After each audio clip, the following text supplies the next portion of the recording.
চা দিয়ে চিংড়ি শুনতে খুবই অদ্ভুত লাগছে বন্ধুরা, কি তাই তো? বন্ধুরা, আজকে তৈরি করছি একদম নতুন ধরনের একটা রেসিপি, কালো তিল দিয়ে চা চিংড়ি।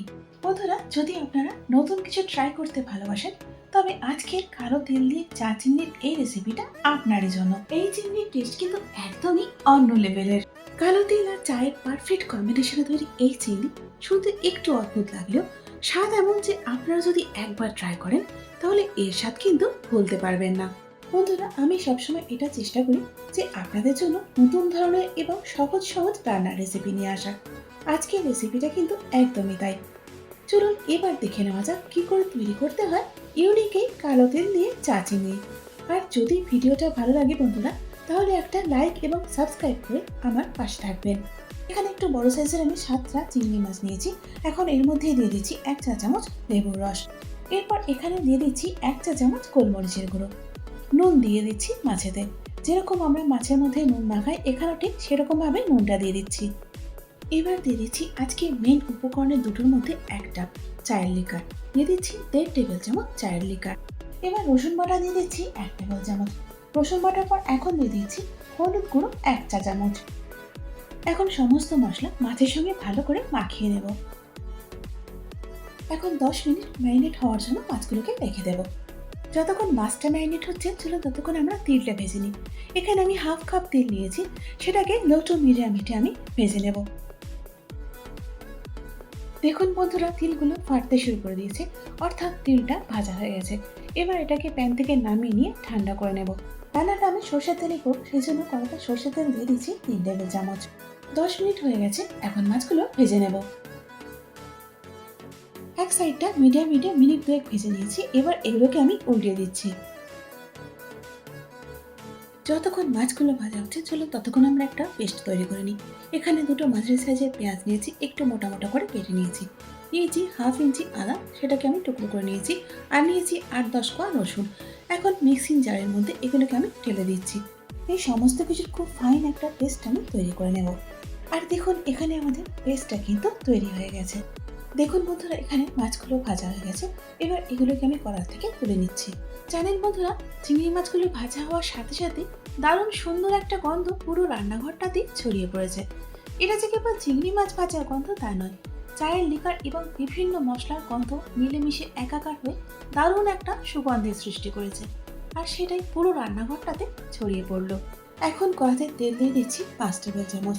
ফোড়নের জন্য এখানে নিয়েছি 2টো শুকনো লঙ্কা, 1 টুকরো দারচিনি, 1 চা চামচ কালো তিল, 3টে ছোট এলাচ ও 1 চা চামচ গোটা জিরে। এবার সবগুলোকে এখন আমি গরম তেলের মধ্যে দিয়ে দিচ্ছি। এবার ফোড়নটাকে কিছুক্ষণের জন্য নাড়াচাড়া করে নেব। এবার দিয়ে দিচ্ছি তৈরি করে রাখা পেঁয়াজ, আদা এবং রসুনের পেস্টটা। এখন লো টু মিডিয়াম হিটে ততক্ষণ পর্যন্ত এই পেস্টটাকে ভেজে নেব যতক্ষণ এর থেকে সমস্ত কাঁচা গন্ধটা চলে যাচ্ছে। যতক্ষণ পেঁয়াজ, আদা এবং রসুনটা ভাজা হচ্ছে ততক্ষণ আমরা তিলের পেস্টটা তৈরি করে নিই। সেই জন্য ভাজা তেলটা দিয়ে দিলাম।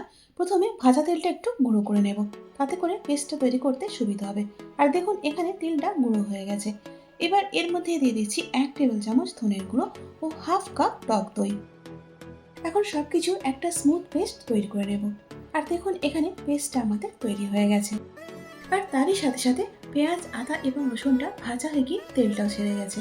এবার এর মধ্যে দিয়ে দিচ্ছি তৈরি করে রাখা তিলের পেস্টটা। ঝালের জন্য দিয়ে দিচ্ছি 1 টেবিল চামচ লঙ্কার গুঁড়ো। এবার সমস্ত কিছু মশলাকে লো টু মিডিয়াম হিটে ততক্ষণ পর্যন্ত কষিয়ে নেব যতক্ষণ না এর থেকে তেলটা আলাদা হয়ে যাচ্ছে। বন্ধুরা, আপনারা যদি একটু লক্ষ্য করেন তাহলে দেখবেন এই চা দিয়ে কিন্তু নানান রকমের রান্না কিন্তু আমরা করে থাকি। চা দিয়ে রান্না করা কিন্তু খুব একটা নতুন কিছু নয়। তবে আজকে আমার এই কালো তিল দিয়ে চা চিংড়ির রেসিপিটা কিন্তু একদম ইউনিক একটা রেসিপি। আপনারা অবশ্যই একবার এটা ট্রাই করে দেখবেন। মশলাটা এখানে খুব ভালো মতো কষানো হয়ে গেছে। ঠিক এই সময় এর মধ্যে দিয়ে দিচ্ছি 1 কাপ লিকার চা। এখন নুনটা দিয়ে দিচ্ছি পরিমাণ মতো। নুনটা দিয়ে সমস্ত কিছু একবার ভালো করে নাড়াচাড়া করে মিশিয়ে নিচ্ছি। যখন এভাবে গ্রেভিটা ফুটতে শুরু করবে ঠিক তখনই এর মধ্যে ভেজে রাখা মাছগুলো দিয়ে দিলাম। বন্ধুরা, আপনারা তো নিশ্চয়ই লক্ষ্য করলেন যে কত কম মশলায় আমি এই কালো তিল দিয়ে চা চিংড়িটা তৈরি করলাম। তার কিন্তু একটা বিশেষ কারণ আছে। কম মশলায় তৈরি করলে তবেই গিয়ে কালো তিল এবং চায়ের ফ্লেভারটা পুরোপুরি পাওয়া যাবে। যাই হোক, এখন চিংড়ি মাছটাকে গ্রেভির সঙ্গে মিনিট 2-3 জন্য লো হিটে চাপা দিয়ে রান্না করে নেব। এর থেকে বেশি কিন্তু কখনোই নয়। মিনিট 3 পর এখন ঢাকাটা খুলে নিয়ে একটু নাড়াচাড়া করে নিচ্ছি। আর দেখুন এরই সাথে তৈরি হয়ে গেল আমাদের কালো তিল দিয়ে চা চিংড়ি। চলুন এখন এটাকে গরম গরম পরিবেশন করে ফেলি। একদম ইউনিক এবং ফিউশন একটা রেসিপি হলো এই কালো তিল দিয়ে চা চিংড়ি। আবার বলা যেতে পারে কিছুটা কন্টিনেন্টালও বটে। এর স্বাদ এবং গন্ধ আমাদের চেনা পরিচিত এবং গতানুগতিক চিংড়ি অন্যান্য পদের তুলনায় সম্পূর্ণই আলাদা। সাধারণ কিছু ঘরোয়া উপকরণে তৈরি এই কালো তেল দিয়ে চা চিংড়ির স্বাদ যে কতটা অসাধারণ সেটা কিন্তু আপনারা যতক্ষণ নিজেরা না তৈরি করবেন ততক্ষণ বুঝতে পারবেন না। তাহলে বন্ধুরা আর দেরি না করে এখনই তৈরি করে ফেলুন কালো তেল দিয়ে এই চা চিংড়ি। আর কমেন্টসে আমাকে অবশ্যই জানান আপনাদের কেমন লাগলো। আশা করি আজকের এই ফিউশন চিংড়ির রেসিপিটা আপনাদের ভালো লেগেছে। যদি ভালো লেগে থাকে তাহলে একটা লাইক করে দিন। তারই সঙ্গে বন্ধু বান্ধব এবং আত্মীয় পরিজনের মধ্যেও শেয়ার করে দিন। আর এই রকমই নিত্য নতুন ও সহজ রান্নার রেসিপির জন্য আমার চ্যানেলটাকে সাবস্ক্রাইব করে আমার পাশে থাকুন। তার সঙ্গে পাশে বেল আইকনটা প্রেস করে দিন, যাতে করে আমার পরবর্তী ভিডিওর আপডেটটা সবার আগে আপনি পেয়ে যান। এতক্ষণ আমার সঙ্গে থাকার জন্য অনেক ধন্যবাদ।